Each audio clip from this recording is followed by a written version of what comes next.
नमस्कार दोस्तों, मेरा नाम है प्रदीप चौहान। बात समझनी है तो पूरी सुननी होगी। दोस्तों, क्या कांग्रेस डरपोकों की फौज बन के रह गई है? क्या कांग्रेस में कोई ऐसा नहीं है जो गांधी नेहरू परिवार के साथ खड़ा है, दिल से खड़ा है? क्या सब अपनी अपनी मौके की राजनीति कर रहे हैं?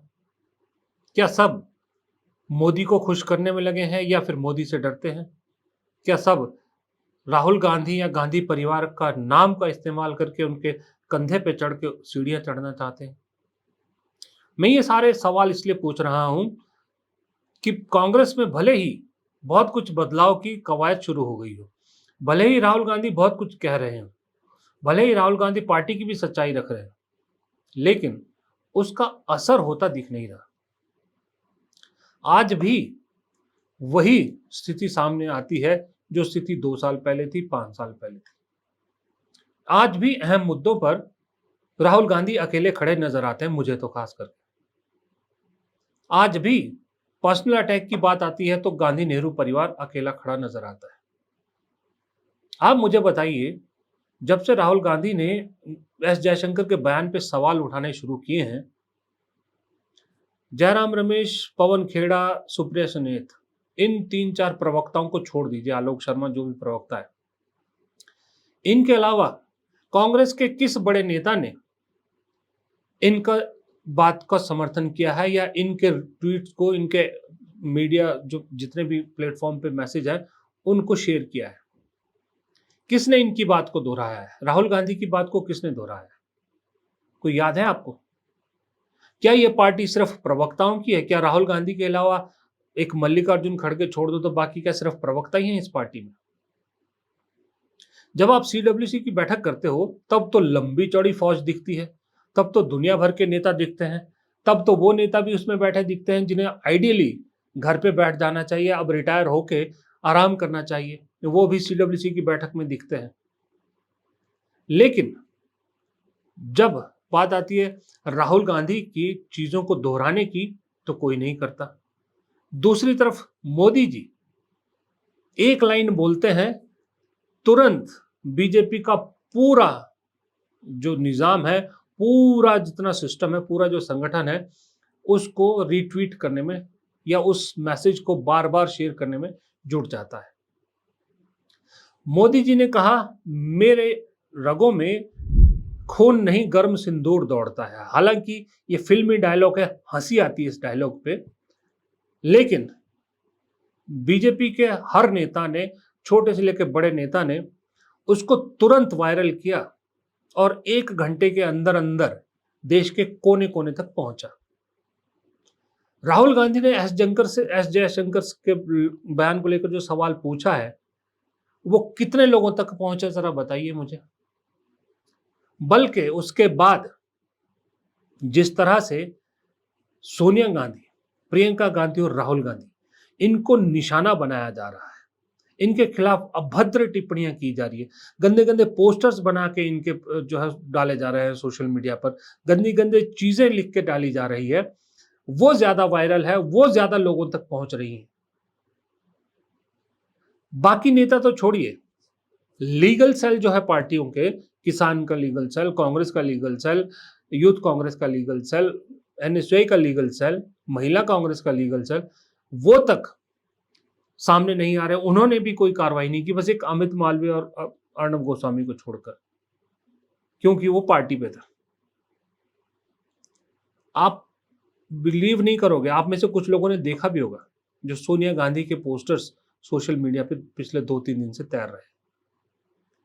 किस तरह से राहुल गांधी का जो है वो मजाक बनाया जा रहा है, पाकिस्तानी जासूस कह रहे, किस तरह से कई लोगों के साथ एडिट करके उनकी फोटो को किसी और के साथ जोड़कर वायरल किया जा रहा है। लेकिन आम पब्लिक सवाल पूछ रही कांग्रेस से कि आप क्या कर रहे हो, लेकिन मजाल है कांग्रेस के किसी बड़े नेता ने इसकी भर्त्सना की हो, कांग्रेस के किसी बड़े नेता ने इसके खिलाफ बयान दिया हो, कांग्रेस के किसी बड़े नेता ने इसको लेकर कोई कंप्लेंट दर्ज की हो।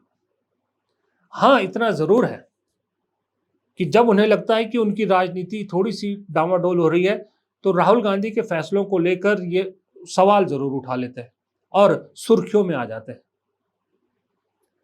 वो एक कोशिश होती है मोदी जी की नजरों में आने की, और दूसरी कोशिश होती है कि कांग्रेस में रेलिवेंट रहने की।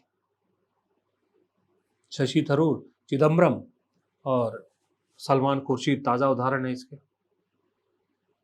उसके अलावा कोई और नेता, कोई भी और नेता, उसमें चाहे युवा नेता है चाहे बुजुर्ग नेता है, कोई भी है, कोई अपने नेता के साथ स्टैंड लेता नजर नहीं आता। नेता के साथ वो उसी वक्त दिखता है जब उसको फोटो खिंचानी होती है, या फिर उसको लगता है जिससे उसको फायदा होगा, राहुल गांधी की नजरों में वो चमक सकता है, उसी चीज को लेकर राहुल गांधी की उसी चीज को समर्थन करता है। बाकी सिर्फ और सिर्फ प्रवक्ताओं के पास पूरा ठेका है कि वही राहुल गांधी को डिफेंड करेंगे, वही राहुल गांधी की बात पे अडिग रहेंगे, बाकी सब मौज करेंगे। ये दरअसल दोगले नेताओं से भरी पार्टी है।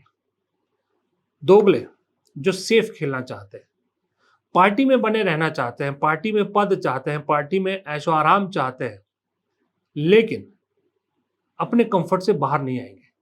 मोदी जी के खिलाफ नहीं कहेंगे, क्योंकि उससे फिर मोदी जी की नजरों में आ जाएंगे, सरकार की नजरों में आ जाएंगे। सरकार की नजरों में आए तो ईडी घर द्वार पे पहुंच जाएगी। इसका मतलब दिल में कुछ काला है, तभी डर सताता है ईडी का।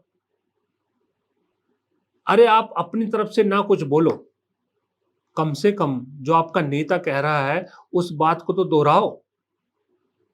उसमें तो कोई दिक्कत नहीं है, उसमें तो मोदी जी भी नाराज नहीं होंगे, लेकिन उतना भी करने की हिम्मत नहीं है।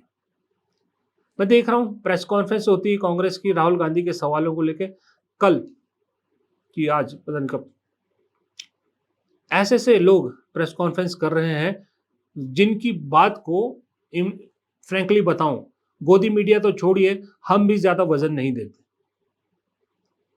राहुल गांधी ने जो सवाल उठाए हैं उस पे अशोक गहलोत प्रेस कॉन्फ्रेंस करे, या कमलनाथ प्रेस कॉन्फ्रेंस करे, या दिग्विजय सिंह प्रेस कॉन्फ्रेंस करे, या और बड़े मनीष तिवारी, ये सब करे, इनकी बात में ज्यादा वजन है, या प्रणीति शिंदे, अलका लांबा या रागिनी नायक, ये लोग प्रेस कॉन्फ्रेंस करे, इनकी बात में वजन है?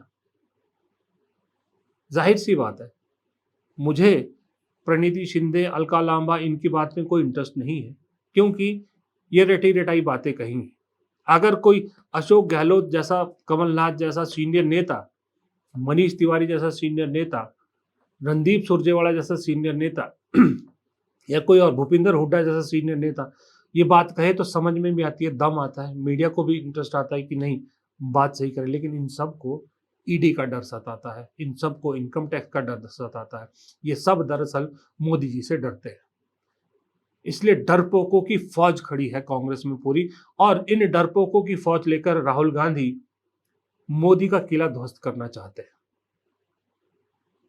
और असल बात यह है, कहीं ना कहीं आप मान के चलिए, राहुल गांधी और मल्लिकार्जुन खड़गे, प्रियंका गांधी, सोनिया गांधी, ये सब जानते हैं कि ये सब मिट्टी के शेर हैं। इन मिट्टी के शेरों की सेना लेकर मोदी से मुकाबला नहीं किया जा सकता, इसलिए नए नए तरीके अपना रहे, नए नए चीज अपना रहे। इसलिए राहुल गांधी नए ब्लड को, नए खून को पार्टी में आगे बढ़ावा देना चाहते हैं, नए जोश को बढ़ाना चाहते हैं कि कम से कम जितने ये मिट्टी के शेर है इनकी संख्या कम हो, असली शेरों की संख्या ज्यादा हो। इसलिए राहुल गांधी शायद इसीलिए अपने कार्यकर्ताओं को बब्बर शेर कहते हैं। लेकिन बब्बर शेर कहने से सही में बब्बर शेर बन जाते हैं क्या? कई बब्बर शेर कांग्रेस में ऐसे हैं जो पिंजरे के बब्बर शेर है, वो किसी काम के नहीं है। पिंजरे के बब्बर शेर किसी काम के नहीं है, वो शिकार कैसे करते हैं उसे नहीं आता। चिड़ियाघर के बब्बर शेर को शिकार करना नहीं आता। राहुल गांधी को शिकार करने वाले बब्बर शेर चाहिए, और वो बब्बर शेर या तो घर बैठे हैं या इन मिट्टी के शेरों की छाव में कहीं पीछे छुप के दबे बैठे हैं, जिन्हें ये मिट्टी के शेर आगे आने नहीं दे रहे। क्योंकि ये मिट्टी के शेर उतने बड़े नहीं हैं जितना बड़ा इन्होंने अपनी परछाई बना रखी है। एक इंप्रेशन क्रिएट कर रखा है कि थरूर नहीं तो केरल में कांग्रेस हार जाएगी, कमलनाथ के बगैर मध्य प्रदेश में कांग्रेस का कुछ नहीं, अशोक गहलोत के बगैर राजस्थान में कांग्रेस बर्बाद। ऐसा कुछ नहीं। भूपिंदर हुड्डा के बगैर कांग्रेस हरियाणा में थी, है और रहेगी। ये सब चीजें, इन सब चीजों से कौन लड़ेगा? एक आदमी है जिसका नाम राहुल गांधी है, वो मोदी से लड़े, वो बीजेपी से लड़े, या वो संघ से लड़े, या अपने अंदर के इन डरपोकों से, स्लीपर सेलों से डरे? किस किस से लड़े? एक आदमी कहाँ कहाँ कितने मोर्चों पर लड़ेगा? नमस्कार।